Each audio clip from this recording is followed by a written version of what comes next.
Hello and welcome to episode 6 of our New South Wales Referees Life Members series. Tonight we're here with a man who's refereed 181 first grade games, over 300 video referee appointments, has been involved in refereeing from the grassroots, coaching through to the top. We're fortunate enough to be joined by Life member Graeme West. Welcome, Graeme. Thank you very much, Daniel. Pleasure to be here, and thank you for the opportunity. I see. If I may, just quickly congratulate you, Daniel, on these presentations. It's an excellent concept. I know it's probably brought on by the board, but you've got to make these presentations and get all the information correlated, and it's a credit to you. So well done. Well, thank you, Graeme. I really appreciate that. As I've said to many others, I'm really enjoying, sort of as a historian of the game, enjoy hearing the different stories and putting all the bits and pieces together. So it's going quite well at the moment. Just before we start, I just saw that you mentioned hair and makeup just finished at your place. Yes, they did call in just a little while ago and checked things out, and they said, well, sorry, there's nothing we need to do here, and they moved on. So. Oh, perfect. We're good to go. Well, so how are you doing? What are you doing to keep yourself busy in these difficult and strange times? Well, obviously trying to do the right thing. For me, it's basically home, work, home, and just go about our business that way. I am working 5 days a week and having, casual days on the Sunday and domestics and that sort of thing. Play some golf on the Saturday, which is a good enjoyment day for me. But generally just trying to do the right thing and let's get this thing knocked on the head. We'll get through it, yeah. As you mentioned, you're very much passionate about the game of golf and also American college football. Can you tell us a little bit about these passions?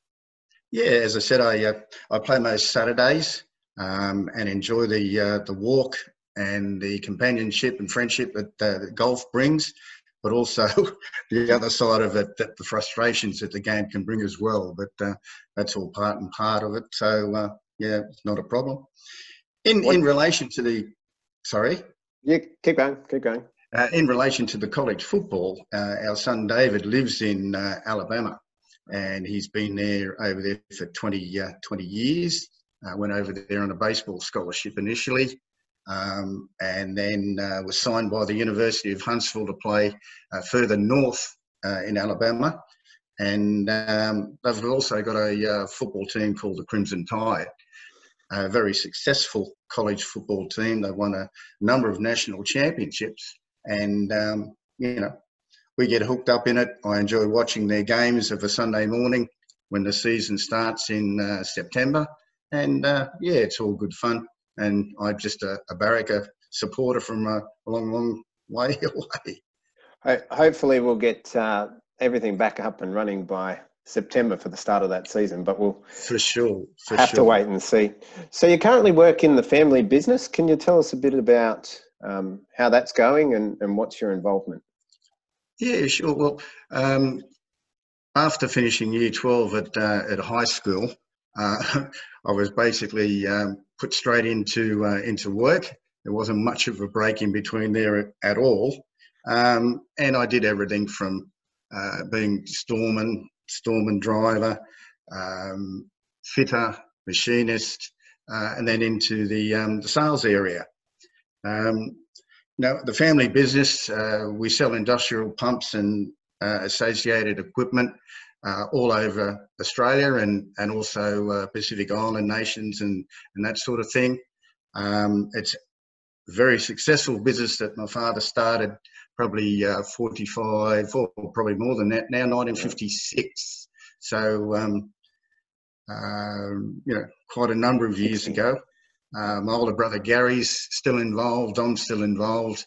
Dad and unfortunately, my younger brother Daryl, they passed away end of last year in February. So we lost them, but we're still punching away, keeping the business active. My main area in the business is I do contract supply to AGL and the power stations, in New South Wales, Queensland and Victoria.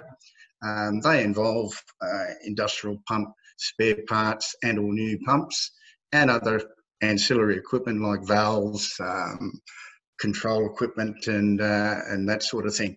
So it's been a very good part of our business and still is a very good part of our business. We have yearly contracts that we have with them, and they order their spares directly on us. Of course, your pricing has to be keen. Your deliveries have to be just as keen. But it is a good account to have within the company. So we've got some additional staff in the office, of course, and some ladies that do the accounts, and we've got a couple of guys in the warehouse. So that pretty well covers it. So it definitely sounds like it keeps you busy. How, I suppose you were in a time in refereeing prior to full-time referees. How did you find the balance, especially having a family business, between work, refereeing and family? Did you have to take a step back from work during that time, or? They were definitely difficult times, but it is what you had to deal with. Balancing training, New South Wales meetings, Balmain meetings, game travel and game days. Always had its problems about it, but we did what we had to do. Without the family assistance, especially Janine, I was able to do what I had to do, and she was looking after and raise the children. And when I was available, I was able to go and watch them do their sports and become actively involved in those when I could. In relation to work, of course, with the travel, it meant that I did take a lot of time off, and sometimes it'd be more than, overnight or more than one day. So generally what I did, I made sure I was first in and last to leave. Yep. So that if anybody said, well, gee, Graham's off again, I was always there early and pretty well left late and locked up. So, I tried to balance it out for everybody that way. I think for quite a number of the guys that are doing it at the moment, I think they're really important points that you always need to be seen as to be giving back every little bit that you take away from work. And also, I think those unsung heroes that you mentioned, like Janine, our wives and partners and families, their support is just immense in what we do. Yes, exactly. Let's start by going all the way back to the beginning in terms of your on-field career. Why did you decide to take up the whistle way back in 1979 in Balmain, and how did this take place? Well, 79 was actually the senior or district badge. Prior to that, I had a schoolboys ticket. The New South Wales Rugby League would hold a coaching clinic in Phillip Street in the city, New South Wales Leagues Club, in the school holidays in August, September, I believe. And it was a week-long course. And at the end of that week, you sat in front of a magnetic board, and you sat for your schoolboy referee's ticket, which I got, and refereeing began. How old were you when you took up that schoolboy's ticket? I think we were in high school, so it would have been 15, thereabouts. Okay. So you're graded member number 724. Can you tell us a little bit about the story from coming into grade in 1982 from Balmain up until making your first grade debut in 83? Looking at the numbers, it's quite a rapid rise into the ranks. Well, this was a right place, right time situation. TNT had become the association's sponsor, and this allowed the association to purchase video equipment. They came to the Balmain Grand Finals to video the top 3 referees. My grand final on that day was number 4. However, they had the setup done anyway, and they watched and videoed. Okay. At the day's end, it was announced that the top 4 referees would be invited to grade trials the following season. I hadn't done any rep centres, and following the trials in the next season, I was graded. And then when my turn came around to go into the centre in third grade, I did 10 third grade games and then 11 reserve grade games and then into first grade. Okay. So, I still shake my head. But, I think quite a few of the life members we've spoken to so far have talked about you've got to be ready when the opportunity comes, and exactly. You can't let it go past. You might only get that one opportunity, and full credit to yourself for making the most of that opportunity. So coming to the grades and from Balmain, who were influences on you as a referee? Were there people that you modelled your game on? Well, I had total respect for all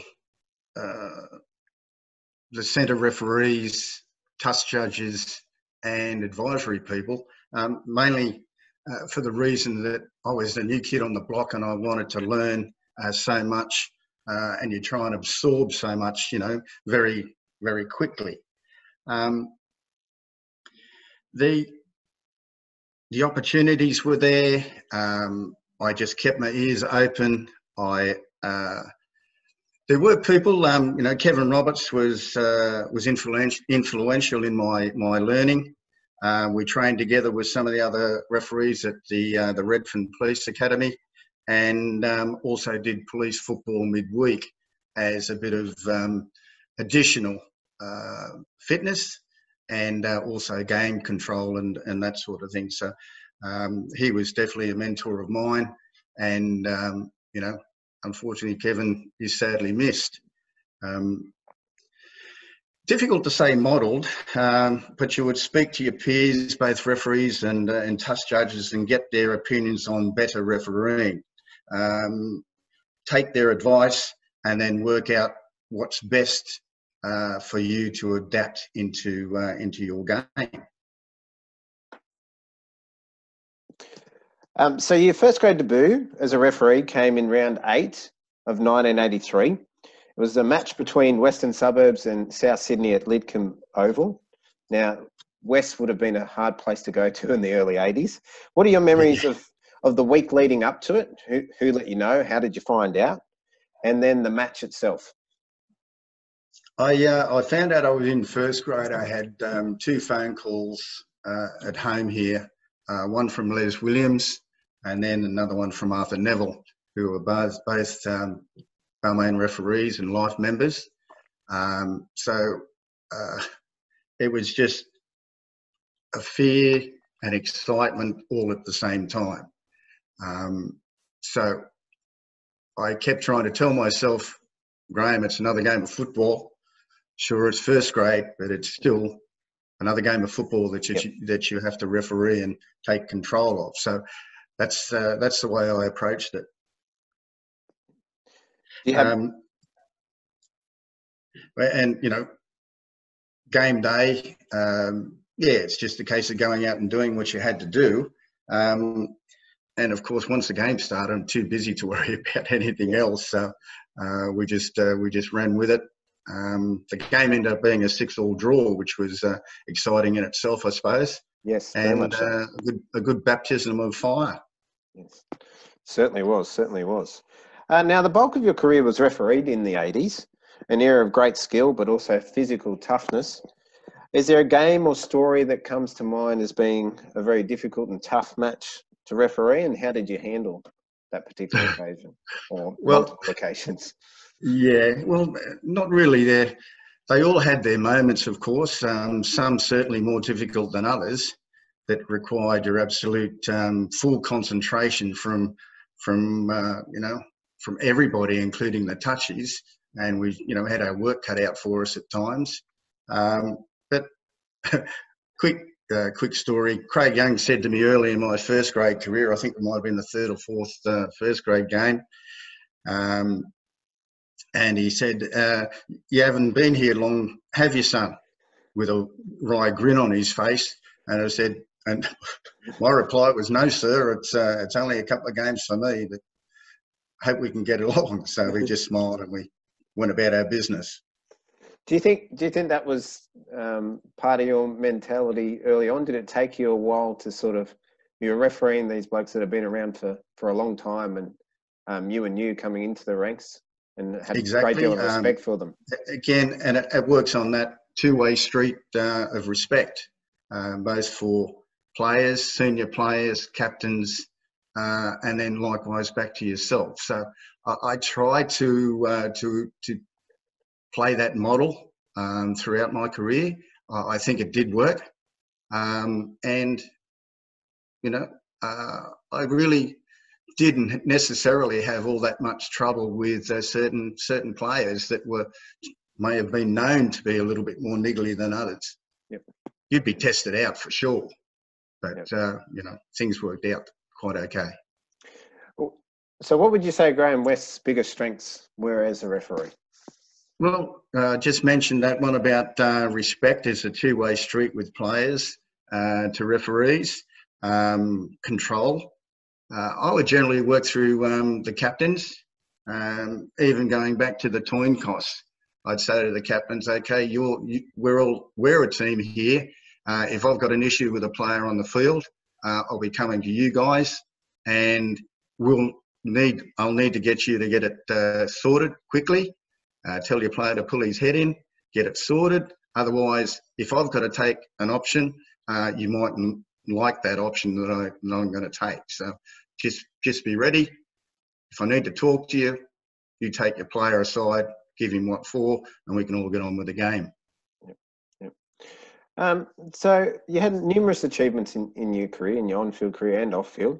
You refereed 2 Commonwealth Bank Cup grand finals, including the 93 match between St Greg's and Wavell High at the SFS. What are your memories of these experiences? I believe, talking to other people, these were regarded highly, these Commonwealth Bank Cup games. They were virtually the 9th game on the appointment list for first grade. It was a yes.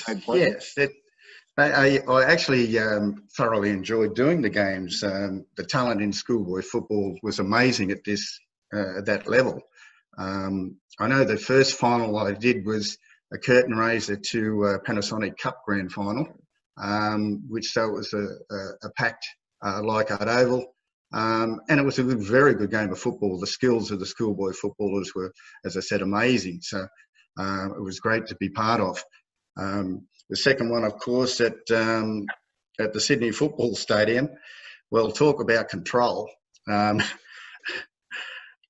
match was going very smoothly with St Greg's in control, pretty well scoring at every opportunity. Then we had a scuffle in the second half with players running from everywhere, even off the bench. I had my touch judges coming in to make reports, and they were passed by players running from the bench. So bizarre, yes, certainly. Once the dust settled, a number of the players were dismissed, including some of those players off the bench. So you just got to keep your head on all the time. It was just something that came out of the blue. Yep. And of course, I think it cost the game the Commonwealth Bank Cup sponsorship. Very unfortunate thing. So, just one of those things that can happen. Yeah. Now, 1994 was a season of change for your career. How did you manage this time and then moving forward from there? The thing in 94, there was lots of things happening in 1994. Mainly that I found myself shaking hands with the captains earlier in the day than I was used to, which was a real eye-opener for me, and also, but at the same time, was an excellent learning curve. It was time to take stock and evaluate my game, talk to the people that I respect, both as referees and family, and see what can be done about addressing the change. Giving up was not an option, so it was back to the drawing board. Worked on my mind, worked on body, to stay strong and hopefully return to first grade as soon as possible. And actually, I did do that in the next season, and then I completed approximately 50 first-rate games there until injury forced me to retire. Question without notice: do you think that those tough periods in a referee's career, do you think coming out stronger on the other side is, I suppose, a result of that tough time? Exactly. I think you can learn a hell of a lot. Just when you think things are running smoothly, things can happen. That's when you have to, as I said, reevaluate your game, get back to the basics, get back to doing what you know that you do well. Talk to your peers, talk to your touch judges more so than what you normally would, just punch it out. Punch it out. So we mentioned 94 was a season of change, but also in 94 you had a couple of very good, I suppose, different opportunities at this point in your career. You were sent by the ARL on trips to Fiji, Western Samoa twice, Tonga, and Norfolk Island. What were the purposes of these trips, and how did you find these experiences? Excellent experience. With the Pacific Nations, the ARL had poured a lot of money into these areas with gear, boots, football, other equipment. And because of my work on the examination board and as an active referee, I was asked to go to these specific areas to coach candidates to become referees and referee their first grade games in the first week of the new Winfield Cup season. Exciting times, yes. Challenging as well to get them through to get their ticket, but most of them got there. This was a 6-week trip to do Western Samoa and Tonga the first time. So I was away from home for a long time. The benefits, yes, they were very good for promotion by the ARL, and we achieved the job that I was sent there for in the long run. I also returned to both islands at the end of their seasons to referee their grand finals. The funny part there, we were lucky to find a football or any of the equipment that only months earlier had been provided. So it was just a circus there on grand final day. But again, in front of the King and his family, we got the job done. Yeah. No, I've heard lots of stories about PNG and the Pacific Nations, and people over there just love rugby league. Yeah. Norfolk Island was easier. I'd been there before. We have friends that live on the island, and I knew a lot of people. So coached some candidates, all passed.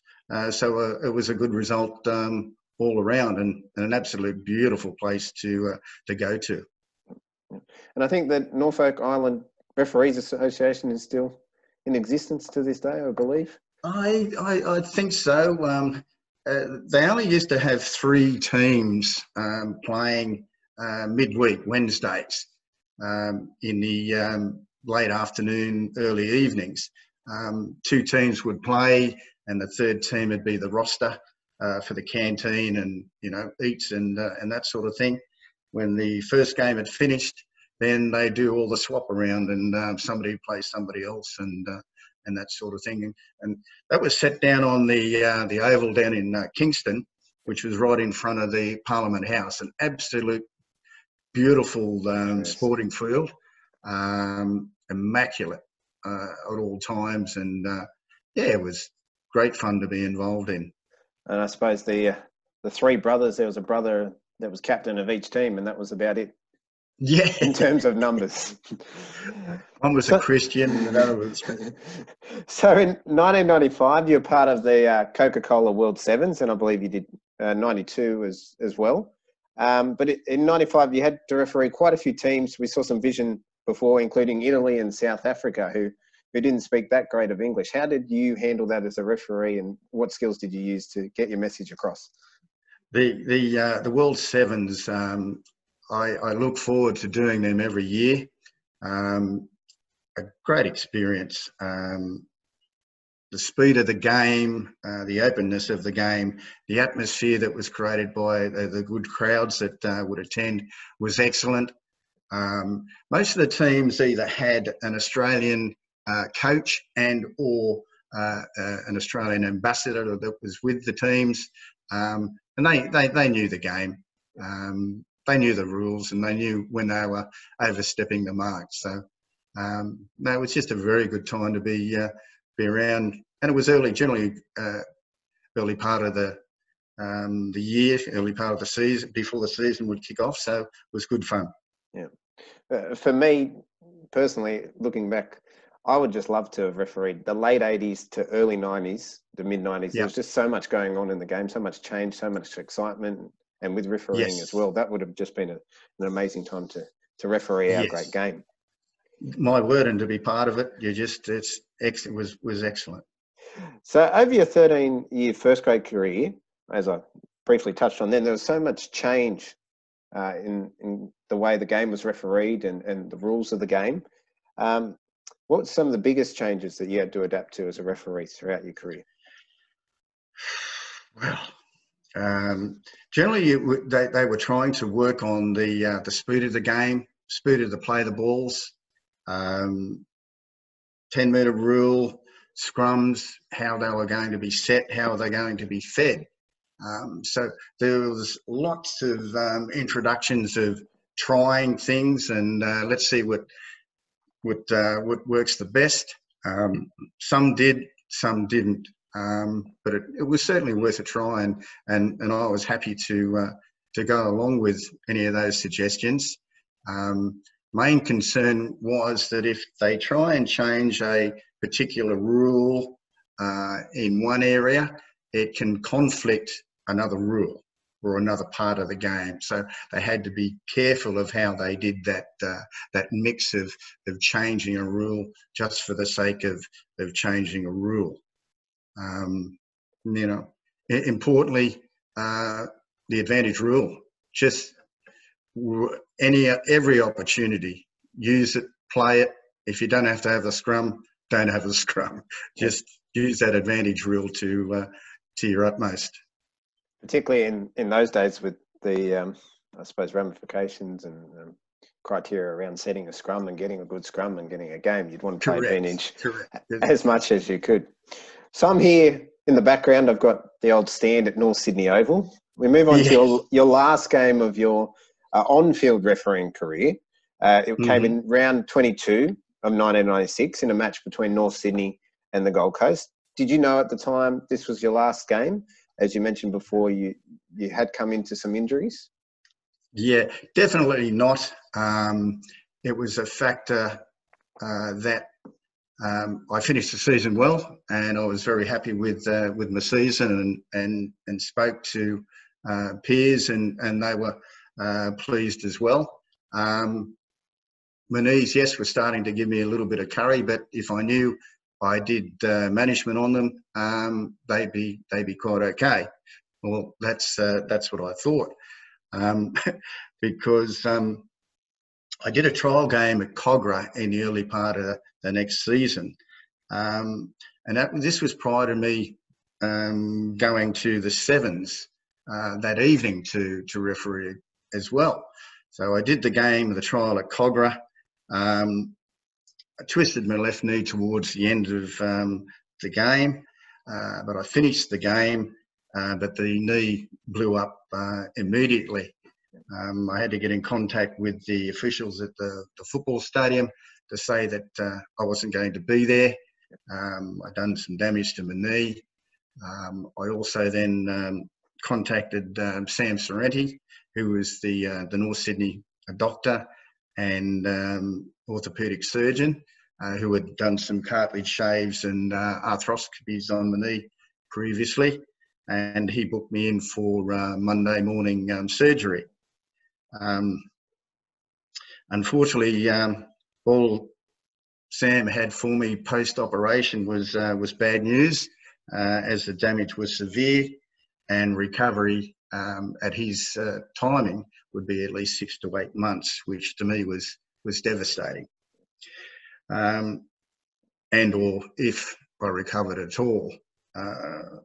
We tried orthotics, etc., but they all created another problem area for the loading of the knee when trying to run. It was all very disappointing, very disheartening, but you know, I had to you know, wear what was happening, and yeah, it was just a disappointing way to finish your career. Tried hard, but it was just chronic in the end. So that unfortunately brought an end to your on-field career, but that's not the end of the Graeme West story, as we'll talk about in a minute. But thinking about your on-field career, if you could single out one appointment or moment or experience that you regard as a career highlight, what would that be? Well, like before, I don't think there's a single match that that sticks out. Each match has its own, you know, excitement value or value as a referee. Some just fall into place, and you run with it. You let the players do the entertainment, and you're just there in support to, you know, pick up any minor infringements and that sort of thing. But the whole thing was letting the players run the game and get the best out of the players that you could to entertain everybody. So I wouldn't put it down to a single game. I do have very fond memories of refereeing at the Sydney Cricket Ground, and as a kid, brothers and I, we used to go to the Saturday afternoon match of the day at the cricket ground from North Ryde here, which would involve a bus to Epping, then the train to Central, and then you'd walk up the hill from Central to the Sydney Cricket Ground with all the other fans going to that Saturday afternoon match of the day. A lot of those times it was South Sydney playing whoever, and I was a South Sydney fan at the time. And then you turn around and do the same trek back to Central, back to home, and then you get home in time to watch the ABC second half replay of the match. So the cricket ground's special. I think any time that I did run on it, the hairs on the back of your neck would stand. I remember doing a double header there, early part of a season under lights, Eastern Suburbs versus Canterbury, and that was special in my mind. Yeah, it's just the cricket ground is what it is. It's got an aura about it, and I used to love refereeing on it. It's funny how referees tend to have an affinity with certain grounds or places that we go. I suppose, as you mentioned, they do come from our childhood and growing up. We build up these I suppose, experiences and fond memories. So now, yes, the second part of your career, and equally, if not more successful, the video referee was introduced during the Super League in '97. So as your on-field career is ending, a few years later, you find yourself in the box. How did this come about? Well, the NRL sent out expressions of interest, or they actually attended a meeting and spoke to a number of referees, etc. And they said we'd be looking for video referees, and anybody that had an expression of interest in doing that should send a letter to, and it was Graeme Annesley at the time, send him a letter outlining a brief outline of your history. And yeah, it all came from that. And fell into place. So you experienced great success as a video referee. You had over 300 first grade games, as I mentioned earlier, 11 state of origins. You refereed 2 grand finals, which we'll touch on in a minute, and City and Country, as well as England and New Zealand Test match. So you're one of 2 video referees for the 2004 grand final between the Sydney Roosters and Canterbury, and then a very famous grand final in 2005 where the West Tigers beat the North Queensland Cowboys. How was your experience as a video referee, And then how did you find those experiences on the big stage, those big games? Well, I always say to people that ask, the job about a video referee, I said, well, absolutely so lucky that, we're in the best seat in the house. We're listening via the comms to conversations of the referee and touch judges. And of course, being part of that team, you're adding information to the referee and touch judges to get the best performance out of them on any given day or any given game. So, again, another great experience to be involved at that level. I love working as a team with the guys on the field, and we generally work very well together. So I believe this is on screen. Is this a photo before your last match as a video referee? Pretty much so. That was down in Melbourne, I believe. 2008, a final series game, very interesting game, I think, where the Warriors beat Melbourne from 8th or something along those lines. That's correct. That's correct. I think the Warriors were always Melbourne's bogey team throughout a number of final series games. Would always be their either the last game of the competition round or the first semi-final, like that one was a bit of a road hump for them. But it was great to be involved. Great to be involved. So, Graeme, you must be extremely proud of your achievements in the game. You're easily inside the top 10 match officials in terms of combined games, with over 300 as a video referee and 181 as a referee. Do you ever take time now just to sit back and reflect on your career? Not really. Well, the only exception that I've had is when I'm actually presenting a trophy to a referee, a junior referee, or whatever it may be, and because I'm there on stage, all of a sudden I'm being presented with a trophy for my contribution to the game in some shape or form. Terrific gesture and all that sort of stuff, but then you go, well, geez, I must have done something right, or I have made a contribution, that sort of thing. So that was exciting. Yep. So we've got your grand finals there. So you became a life member of our great association in 1999. Can you tell us a little bit about what this recognition meant?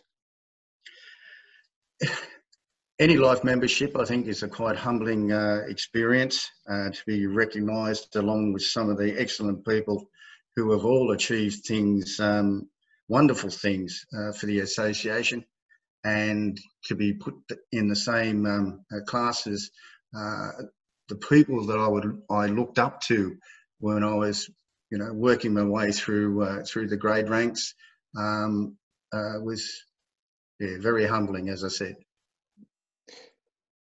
So many of our younger members would not be accustomed to the rigorous processes that used to take place on the examination board to get your ticket. Now, this is one of your contributions that you had as part of the Referees Association. So you served on this board whereby potential referees used to head into Phillip Street to line up and to undertake a practical exam with a whiteboard. Can you explain how you got involved in this process? I was invited by the New South Wales Rugby League to go on the examination board via the director of referees at the time. I took that opportunity. I had done years of coaching referees in the Balmain district before they would go downtown to sit for their exams. So I thought I knew or had a good knowledge of the rules of the game. When I got to the examination board rooms in Phillip Street, I was met by Cole Pearce, Jack Harris, Don McDonald, John Farrelly. Reg Dick. Reg Dick, of course. Yes, my word. And they were all there and welcomed me aboard and whatnot. And they said, "Okay, Graeme, we'll get you to sit as the number 2, while the leader puts the candidate through the rules on the magnetic board. So I did that for quite a number of weeks to learn the ropes. And then one Thursday night I came in and there's Cole Pearce sitting at the board, and he said, "Come over here, Graeme. I think it's time we got you to walk through the board." So I did that with Cole. He was impressed, and I was good to go. Yeah. So it's very different to how we do it nowadays. It used to be Yes. everyone would have to go into Phillip Street in the city. You wouldn't do it within your own association. And then, Yep. as you mentioned, you'd be with a board and you actually virtually go from kickoff of a game. What do you do before kickoff? Correct. Where do you stand? Correct. And then you'd play out scenarios on the whiteboard. That's right. If I found a candidate had a problem in a certain area, I wouldn't push the envelope. I'd take away to another area of the game, and then work my way back into the problem area, whether it be boy or girl, and answer or give the question in a different format, so that oh, okay, yeah, I think I've got this, and they give the right answer, and you were happy. Generally, you'd allow a candidate to do a couple of answers wrong, but that was more up to the number two that was working with you at that time, whether they passed or failed. So, yeah, interesting time. Another interesting part was that some nights you'd have half a dozen candidates, some nights you'd have 20. It was just basically like a walk-up situation. On the nights where there are only a small number of candidates and we'd knock them over fairly quickly, it was excellent to sit back and listen to the likes of Cole Pearce, Don McDonald, Reg Stick, Jack Harris, all these types of guys, and the experience that they had in the game of rugby league was just amazing. And I would just sit there open-eared and listen to it all and take it all in. So that was a terrific part of it.